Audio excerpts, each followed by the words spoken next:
Hey, this is Peter from Board Gaming with Peter.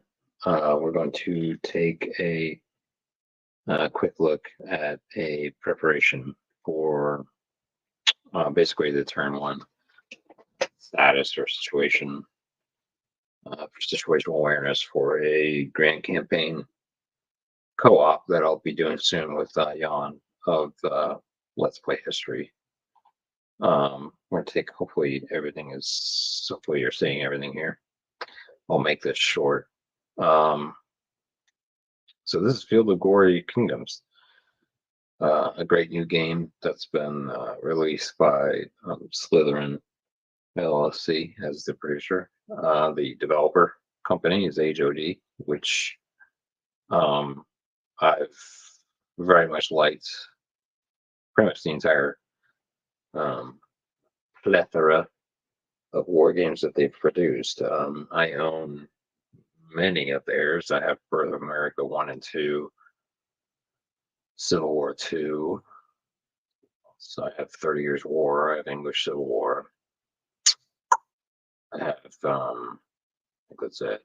Then I have Field of Glory Empires, of course, as well, which was the predecessor to this one. I would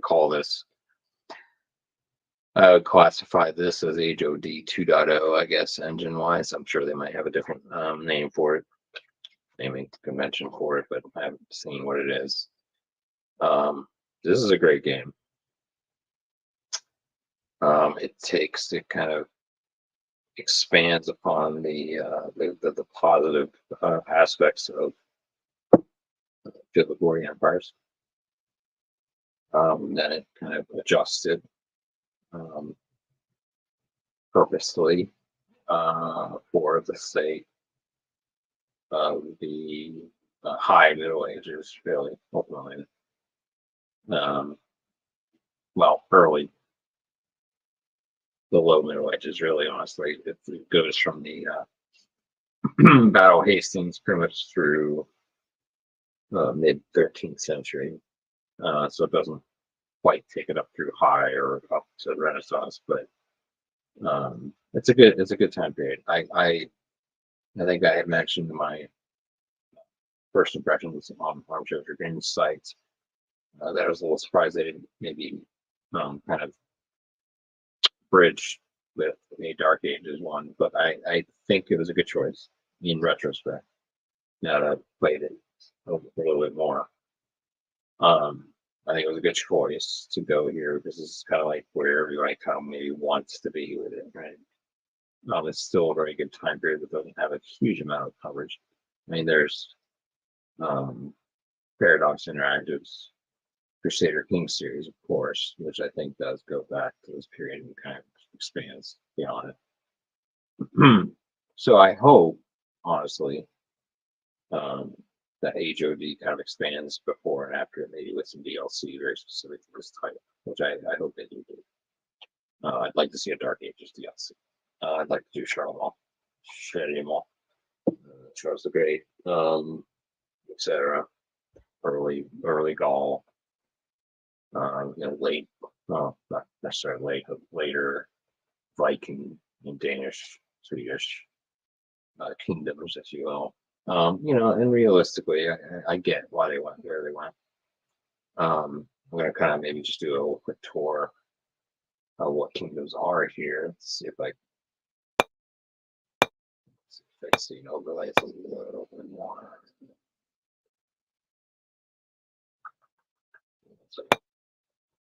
Yeah, that's the domains.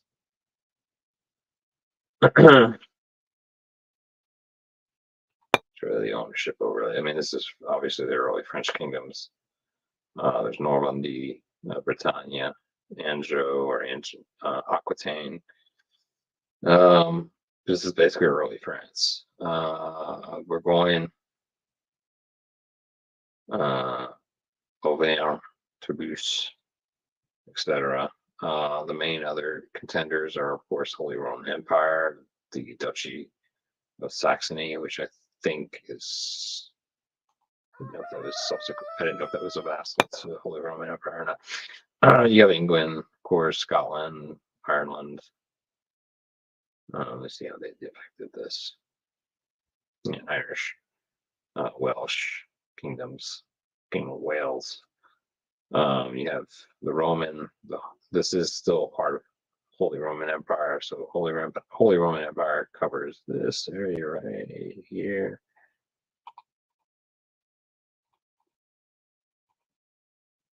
They don't have any regions. Interesting. Like I'm currently set up. Huh. I mean, that's just where I'm at. I wanted to show you. Oh, here you go. Here's the Kingdom of Poland. Here's Greater Poland, Masovia. Let's see if I can. Upper Silesia. These are the provinces, and then these are regions. All right. And if you want to start looking at each region, then this is the mega panel involved. I'll go through some of this in this intro, but not too great a deal. This is part one of possibly 2 or 3. I'm trying to get myself just prepared. Trying to reread the manual a couple times over here, but also I'm going to go through all the hot tips or top tool tips for each area of the user interface. I will, for this part one, I'm going to go ahead and slow roll the menu. I'm going to slow roll the overlays, and then I'll try to maybe at least just show you the composition of the tool tipping. Otherwise, I think this is part one. I might do some smaller parts for each of those UI tool tipping. The regional panel, which might be a larger, I might need to split that. However many of these I make, I have no idea, but I'm just trying to prepare myself ahead of playing with Jan of Let's Play History. I think my intention, if he accepts, of course, is for him to take the Holy Roman Empire. And then I'm planning on taking, I'm play testing here, if you will, doing Poland. All right. So I've started the Grand Campaign as Poland. As you can see, there is, again, the Kingdom of Poland, there is Silesia, there's Lesser Poland, there is this Upper Silesia.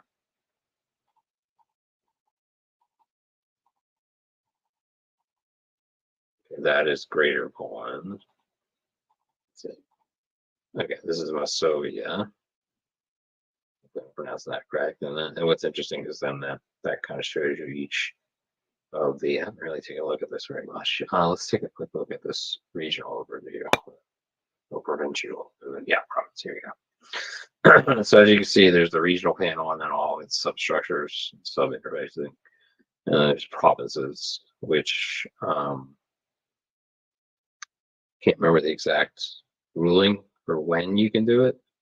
I think in many of these cases, for this year point of this kingdom in particular, the provinces are pretty much already made.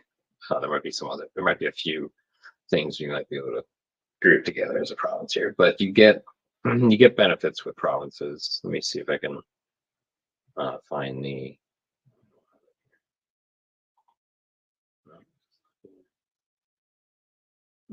Oh, here's the. I'm not going to go into these key things yet. Give me a second.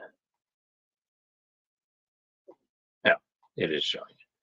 Okay. Well, we'll show that. We'll go through the. We will go through the 10 key concepts during this video. But then otherwise, I'm going to just kind of very slowly kind of slow roll the menu. Kind of just slow roll the overlays. Very, very high level, show you the regional interface and the diplomacy interface with a ledger. Let's see how much I want to show here. I might split it out a little bit. We'll take a breather for 1 second.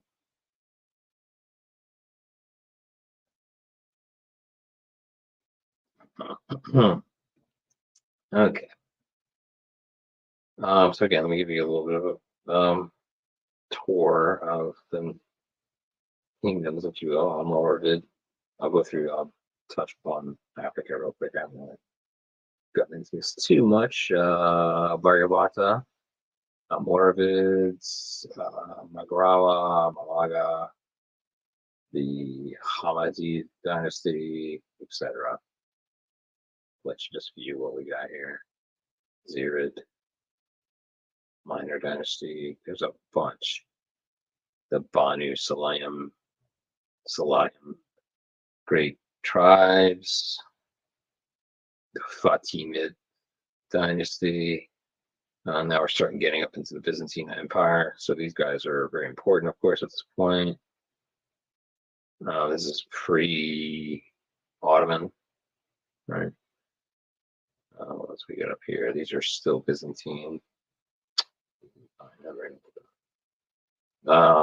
Rus Principality, Lithuania, blah blah blah. Like that. Estonia, Chieftain, Livonia, Novgorodian city-state, Smolensk, Chernobyl. Just kind of wanted to give you an idea what's around here. What we got here as well. The Kuman Horde, the Rus Principality, Volga, Kipchak Horde. What else we got over here in the books? This is, what? Turkish? Really? Why over here? This might be a part of history I'm unaware of, but there's some Turkish elements here now. What is this? Koyeds, Seljuks. I've definitely heard of the Seljuks. Rawids, Ukhylids, Moanids, etc. What are these considered? Mushrek. Okay. I haven't really delved too much here. I've been mostly for myself just because of recent interest.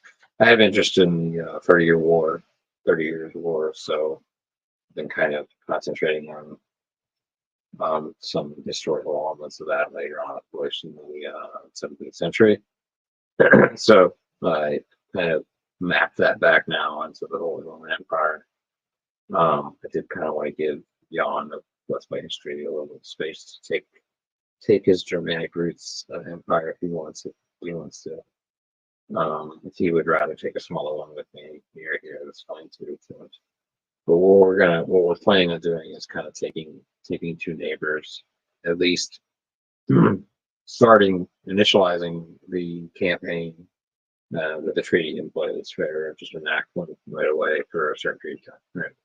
We plan on playing it for 20 game years, and then we might rinse and repeat down the road. But probably going to be 20 game years for an after action report sake. All right, so let me. We're going to go through the menu items and then the overlays, and then what I'm going to do is I'm going to roll my way through my own provinces of the Kingdom of Poland. I'll show you my vassals as well. Let's stop there. Go top left to right. First menu is money. Projected money income shows a regional commerce of -36, which basically means the goods that we need to maintain our infrastructure, if you will, maintain our buildings capabilities by way of either provincial goods within the province or goods outside the province. It's best as regions and for the good of your empire, your budding empire, to get your goods from. You basically can maintain as much trade as you can within your empire, right? Within your kingdom. Excuse me for using Field Empire's terms there. But again, let's take another look here. So population taxation, obviously a computation based on the max population. Let's go look at, there's a culture and population overlay. Can't remember what each of these numbers mean. It is the population, of course. And here's my kingdom. Petty Kingdom of Poland. Let's just make sure one is looking at that.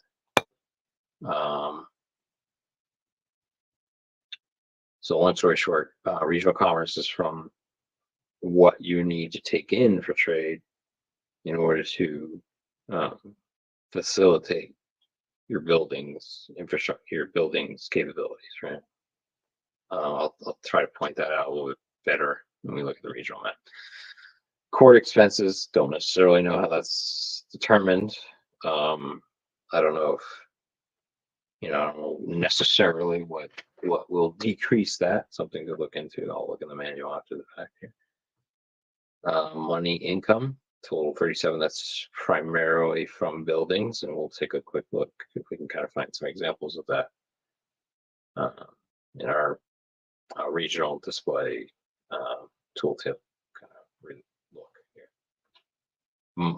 Let's see. Previous turn total. That's basically just obviously what it is. It's what we had in our banked prior. So this is good right now. If we can somehow keep it in a similar ratio, if you will, that'd be nice. I'm not great at this game yet. I'm here to show you how it tells me it works, and then maybe I'll fail forward with you, and as an audience and as myself, I'll get better at it as we go. You do get messaging here, like important messaging from the turn. So as the grand campaign had begun, this is telling me that Wisniewski has a loyalty of. Let's click on that.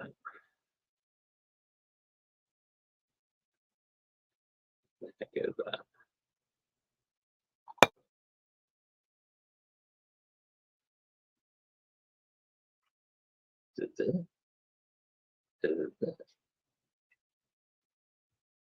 Let me go away from it and then it's an individual character.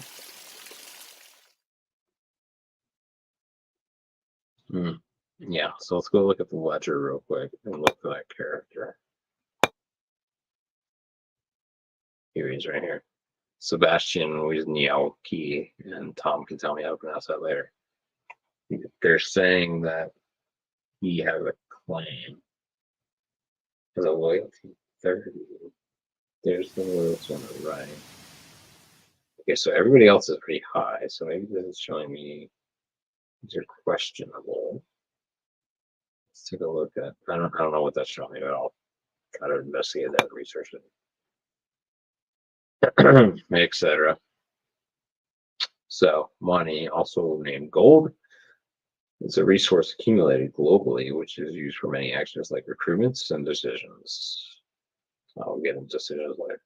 Projected income for the next term may vary due to ongoing trades and events. If you go above your maximum, which can be increased with banks and royal treasuries, 25% of the extra will be lost each turn. We can only keep at most 5,800 sacks of coins, so I'm assuming 5,800 gold total. Okay, so that's that. That's money. That's the money menu item. We also covered the announcements, if you will. I don't know, messages. Let's look at manpower generation. Regional manpower.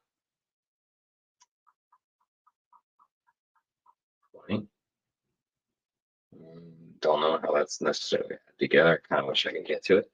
What's composite of it, but maybe let's see. Maybe we can see that population. Yeah, here is the kingdom of Poland itself. So maybe all that added together is that 50. About right. Yeah, that's where I get that figure from. Seems a little weird. Intrinsic production. That's based on buildings. Okay. Manpower generation total 25. Previous turn 50. Our equipment production of 94 allows us to maintain almost 240 muscles of men ready to take off. Okay. That's just the available manpower. Levy perspective, which I honestly haven't done a really good analysis of the levy actions in warfare yet. But we'll be doing that as part of this together. Manpower is a resource accumulating globally. All right, so that's manpower. We'll come back to it. Let's look at diplomacy real quick. As you can see on the left here, you have requests and/or answers. You generate, you obviously generate requests. It can take a turn or more. The general rule of thumb there necessarily, but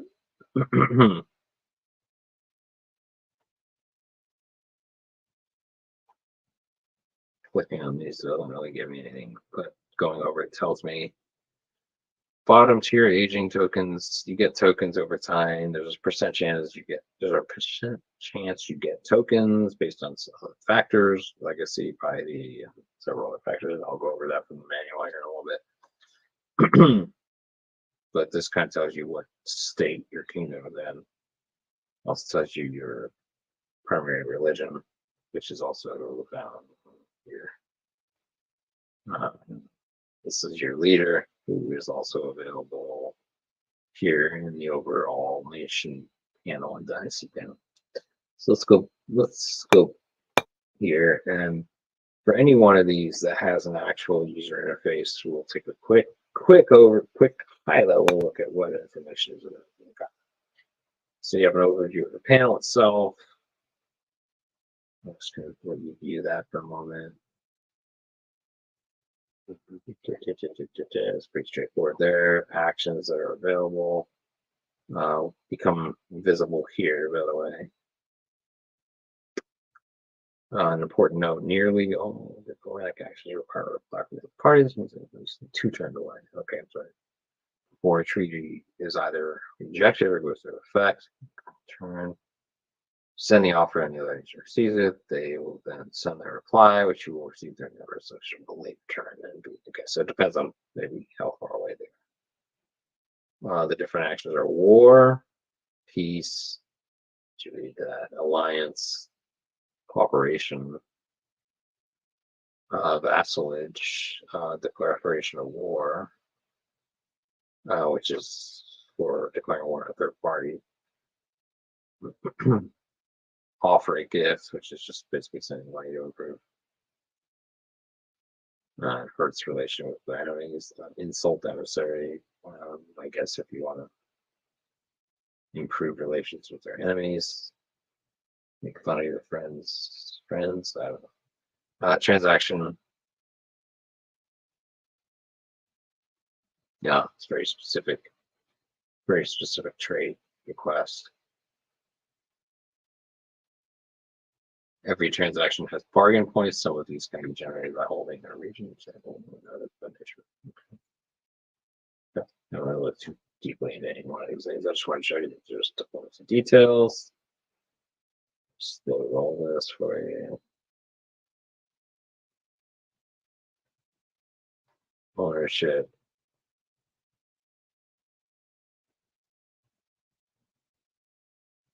War score. War score reflects your relative progress in the war. Losses of units and territory will add or subtract from this. In the end, you will use your war score as currency of the Silk peace negotiation. That's interesting factor.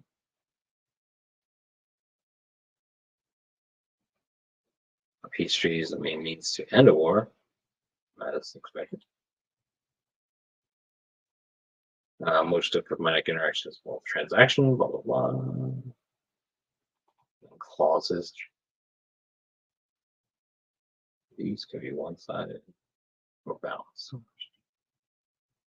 Okay, just wanted you to see that. This is all to be based on the diplomacy panel, which is gotten to through the diplomacy menu item here. I am sure we will be revisiting most of this, so I'm just kind of giving you a tour. Here's the religion panel. Kind of shows you the Holy See, the Papal States, Roma, Constantinople, Jerusalem, Medina, Mecca. It's your Islamic Islamic champion of faith, basically a Christian champion of faith. So they show all these most pious Christians, most pious Muslims, etc.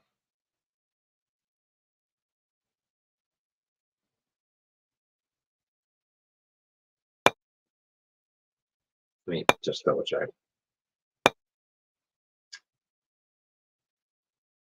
Here is the religion panels tooltipping. Kind of slowly roll through it so you can read it if you want to.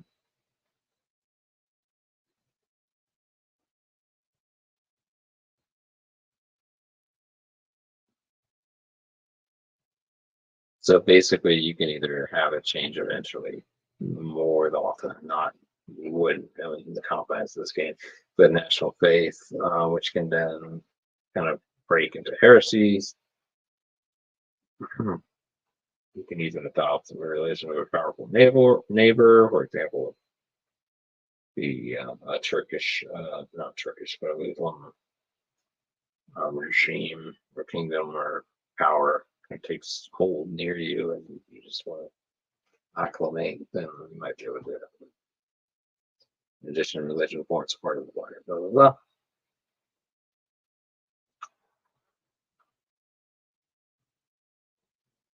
If your national faith is changed, then your national authority will be cut by half. Something that won't keep content might be subject to an excommunication or even a holy war. Interesting. I think this would be extremely rare for you to change your your national faith. This explains piety points. That shows how it ties in at the regional level. We'll get more into that as we go to the regional panel. Just kind of give you a chance to read that a little bit. Conversions.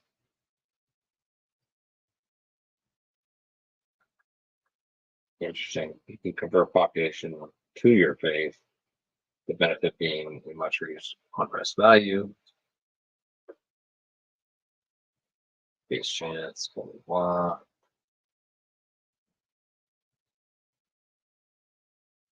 Interesting conversions could potentially happen if you're a very strong version in an adjacent region, so try to keep that from happening.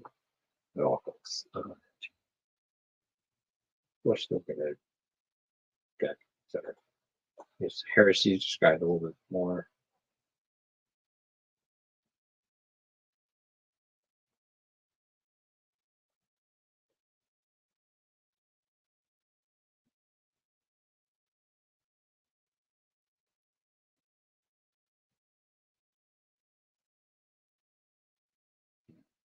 If a clergy population becomes heresy, the only nation, the Christian, will lose through your relationship into prophecy. In addition, such clergy do not produce piety themselves. Interesting. At some stage, the heresy would be extremely better to create the local involvement spawn a full-blown heresy. At this stage, they basically function as rebels, but the additional problem that they cannot convert other adjacent populations is interesting. Lower in order to.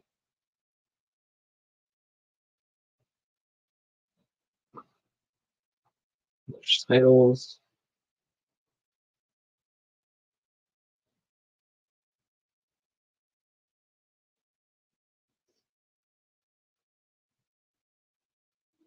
Gain national authority as a result of being within the top 10 ranks of it. If you're a Catholic, only you have communicated with the Pope system. If your relationship with Popsy is -25, you run this with the exclamation point.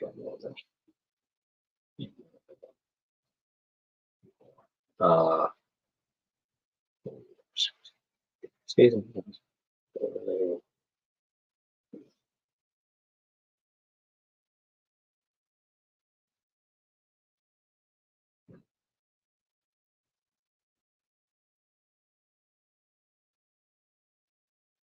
We say it's a field, it's a Christian, as long as Christian is Jerusalem, concept of Rome, as long as Jerusalem like that, maybe obviously overlapped one year. See that.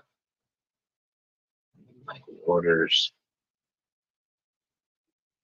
Templars, Hospitallers, Teutonic, Sword Brethren, Iberian Order. There are 5 Catholic knightly orders.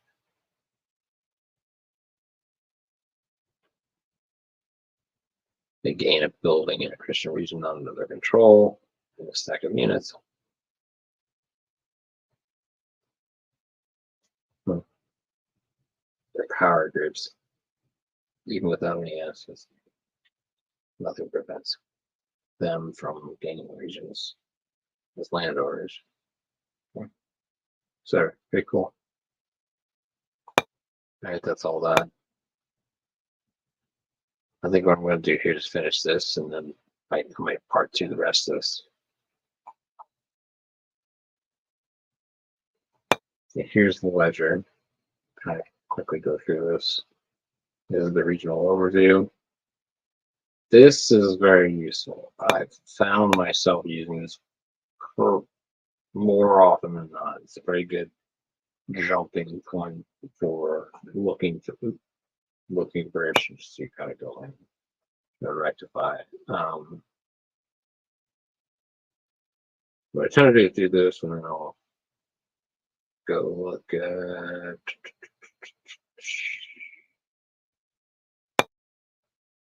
structural count. You can usually tell what your larger facilitation is. Krakow, thanks, Strengths. Kind of tells you which region, which province it's in. By domain. Our best way to do it, honestly, right there. They're not in the region.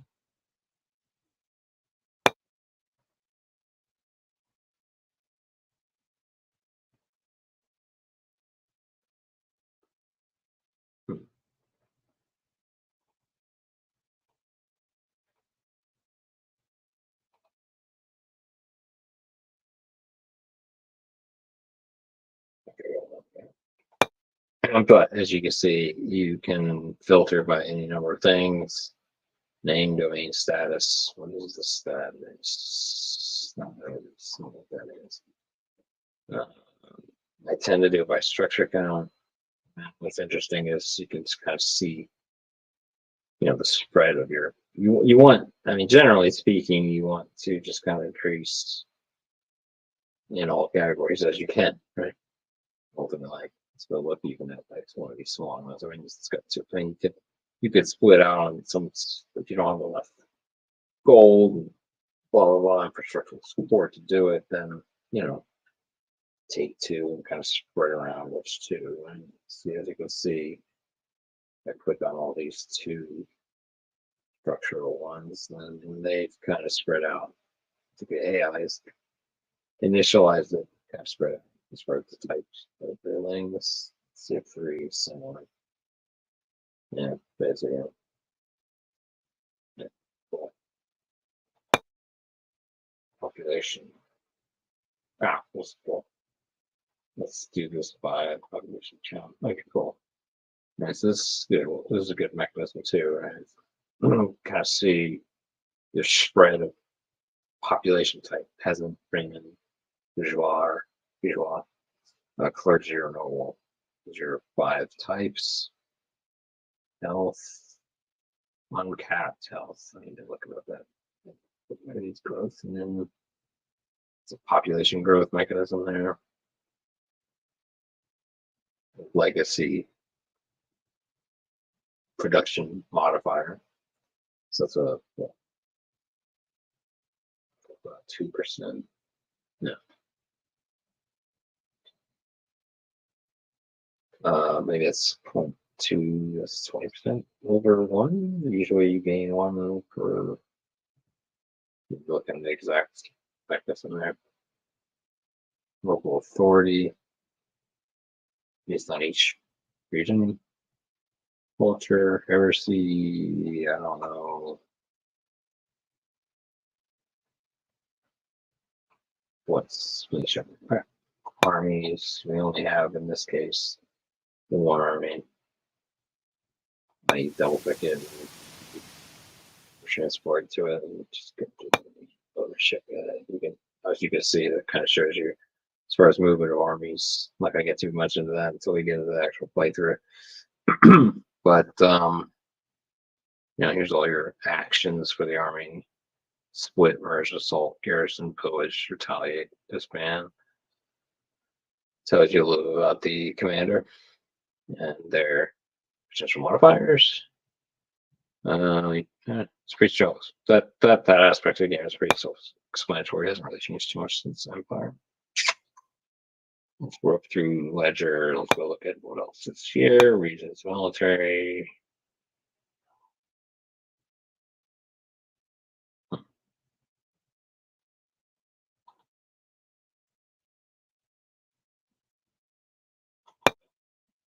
Here's the unit queue. Shows you the types that you can order. I'm not going to get as much into that right now. We're using trade goods. Interesting. How do we do it by net? Show you. Look at that. Let's go look at trade detail. So what this is showing you in this table, put it next to the trade goods detail for that. If we click on it, we get transported to the regions. Go to this other region, see changes, right? And then because we were already drilled down into the trade details, and kind of changes. So if we really want a quick view of all your trades, you go to the ledger. Just keep clicking on this, and you go ahead and open up the trade goods for that region. Let's see, what is this? It's distance.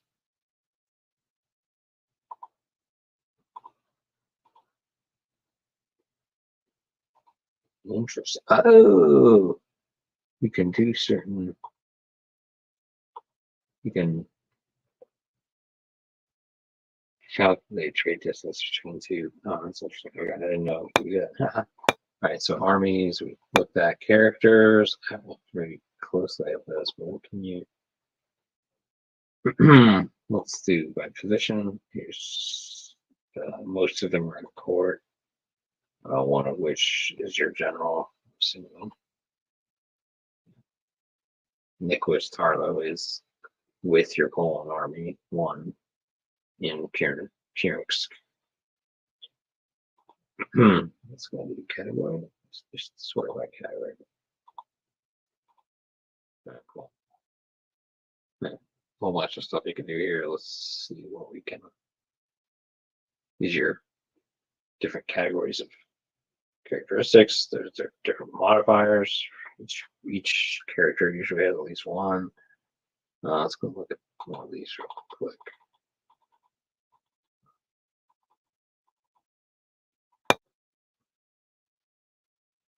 Cartoon. Relentless, yeah. Relentless. Pragmatist. No. Should have done, I guess.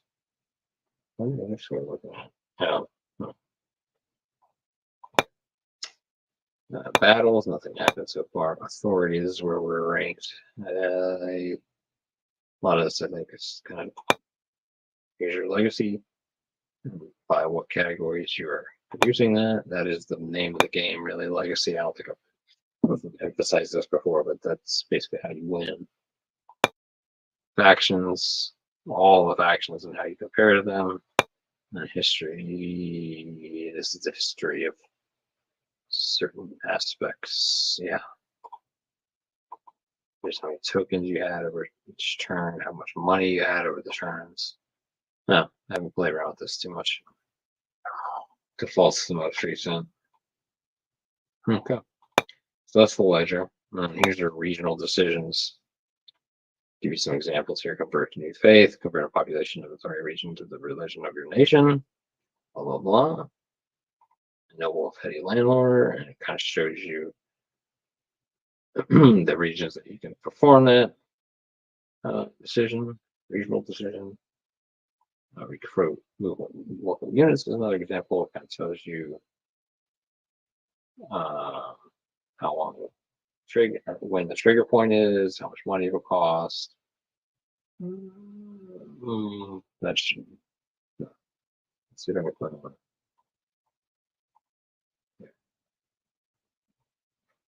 Oh, shows you the cost in any one of these: money, manpower, metal, and loyalty. I think. See if any of these that cause issues with loyalty. Assume cost of loyalty. Cool. That's all that. If you want to see somewhere what that means, manpower, money, manpower, metal, and national authority. That's what this one is. Regional directions, RGD frequency. You can amend the likelihood of gaining specific. Right clicking will reduce the odds of future ones. Interesting. So you have some. Oh, I didn't know that. Okay. So you have some influence on the frequency, but you don't have a full command. So and you have the ability to sell them.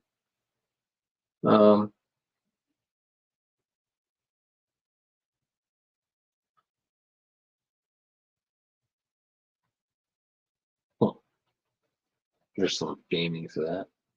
Right. Here we got the metal production, pretty self-explanatory. User production, intrinsic production, metal production total. As a result, previous turn, etc. Here's the legacy changes, very similar.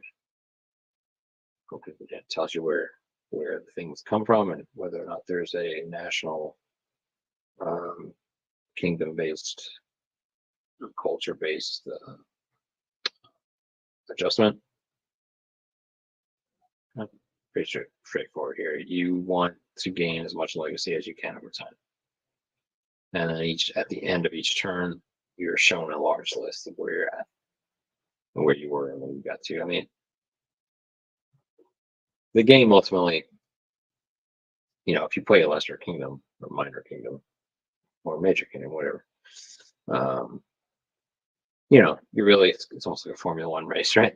You're trying to figure out how much you're going to gain, right, within reason. So you can, in effect, if you're kind of comparing yourself to other lesser kingdoms, you might be kind of a winner in the top 10 of those. If you started lower and you got to that point, consider that a win for yourself. Then you have this planned authority, and this is what's used for progressing the realm in its status, and then from moving from petty kingdom all the way to an empire later. This ends the turn, etc. And next time, I'm going to separate this a little bit. Next time, I'm going to go over the overlays and then dig into the regional tooltips. As well as some of the building tooltipping, and we'll go from there. Just to prepare ourselves for a cooperative match soon enough. In my case, I'm going to take eventually here, as we can schedule it. We're going to try to do a real time 20 game year turn section or phase for Kingdom of Pawn and Holy Roman Empire. So look forward to it.